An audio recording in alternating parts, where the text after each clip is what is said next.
Hello, students. Good morning. Welcome you all to your English class. Students, this video I'm making for the students of Standard 10. And students, the same lesson I would like to continue in this video that I have started through my first video, which is already uploaded on your school's website, or you may visit to your school's YouTube channel to watch it. Students, in my last video, I have started to teach you modal auxiliaries and their usage in English sentences. And in the same video, in my previous video, I have taught you its introduction, then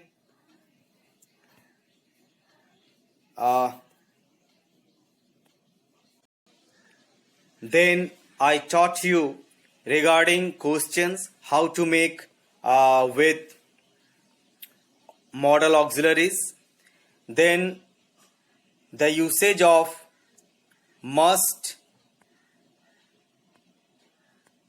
then the usage of should in English sentences, and then we stopped our video. So in this video I will continue the same lesson with the next modal auxiliary. So let's move. Next modal auxiliary is ought. Ought is usually followed by to and an infinitive. For example, you ought to tell the truth. Next, she ought to work a little harder. It can be used as a present, past, or future tense. Ought to is used for expressing what is the right or sensible thing to do or the right way to believe.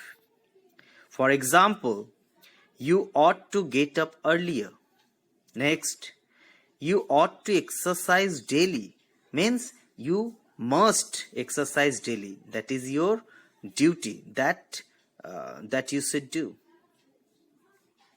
Next, teachers ought not smoke before students because this is not right.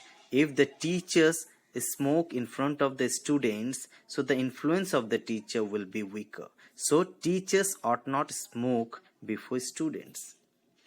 Actually, nobody said smoke.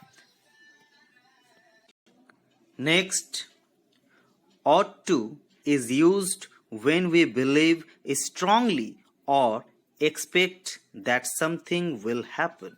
For example, the Indian team ought to win. Satish ought to pass. The meeting ought to have finished by 2 o'clock. Next slide. Ought to, see, hear, meet is used for emphasizing how good, impressive, or unusual something or someone is. For example, you ought to see their new house. You ought to meet his elder brother.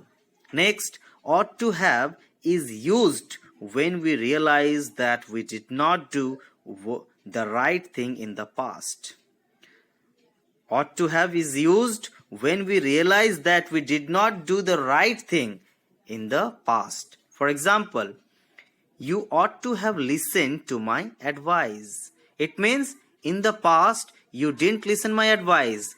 Means you should have. So in place of should have, what we write, you ought to have listened to my advice. But in fact, you haven't done it. Next example, she ought to have taken the money. She didn't take the money, but actually she ought to have taken the money. Next slide.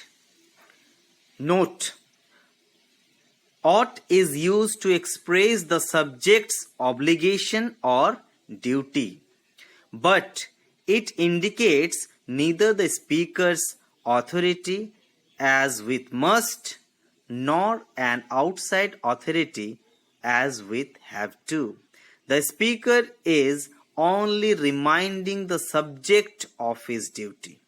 Beside this, he is giving advice or indicating a correct or sensible action. Ought can be used in exactly the same way as should. Means sometimes we use ought in the same way that we use should. Some examples are there. I'm going to read out. Students, please listen carefully. So first example, you ought to, or in place of ought to, we can use should. You ought to or you should obey your parents. That is one of your obligations, or you can say your duty. Next, have to and must. For example, you have to be regular. These are the rules. You have to be regular.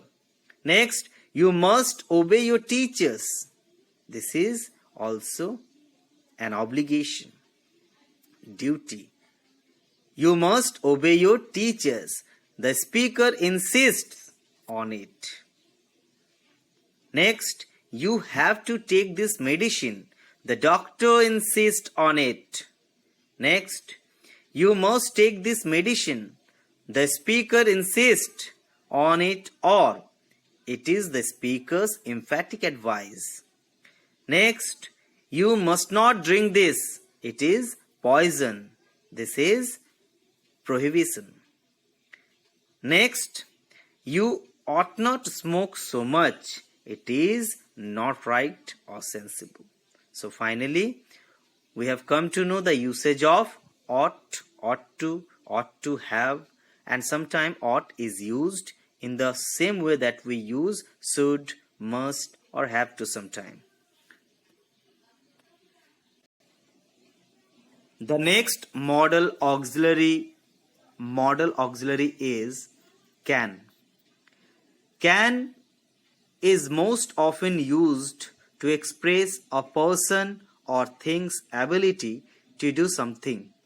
It is also used to express or ask for permission to do something, to describe the possibility that something can happen, and to issue requests and offers. We generally use can for many times. Next slide. Number 1. Can is used most often and most literally to express when a person or thing is physically, mentally, or functionally able to do something. When it is used with not to become negative, it forms a single word, cannot, or the short form of cannot is can't. For example, John can run faster than anyone I know. Next example, it's rare to find a phone that cannot connect to the internet these days. Number 2, we often use can to express permission to do something, especially in questions. Means sometimes we use can for seeking permission in interrogative sentences. For example, can I go to the bathroom, Miss Smith? Next question, can Jenny come to the party with us? So these are the two examples of interrogative sentences where we have used can for making questions. Next, number 3, it is common to use can to make a request of someone. Means it is not uncommon, it is very common that we use can to make a request of someone. For example, can you get that book down from the shelf for me? Your sister is a lawyer, right? Can she give me some legal advice? So again, we are making request in through interrogative sentences. The next modal auxiliary is could. Generally, we know that could is the past form of can, but could that we use for other uses. Let's see. Could is an auxiliary verb, a modal auxiliary verb. We use could to talk about past possibility or ability or make requests. For example, see in the next slide. Number 1, we use could to talk about what was possible in the past, what we were able or free to do. For example, I could swim when I was 5 years old. Means I was able to swim when I was 5 years old. Means I could. Next example, my grandmother could speak 7 languages. Means my grandmother was in ability to speak 7 kind of different languages. So finally the sentence is my grandmother could speak 7 languages. Next, we often use could in a question to ask somebody to do something.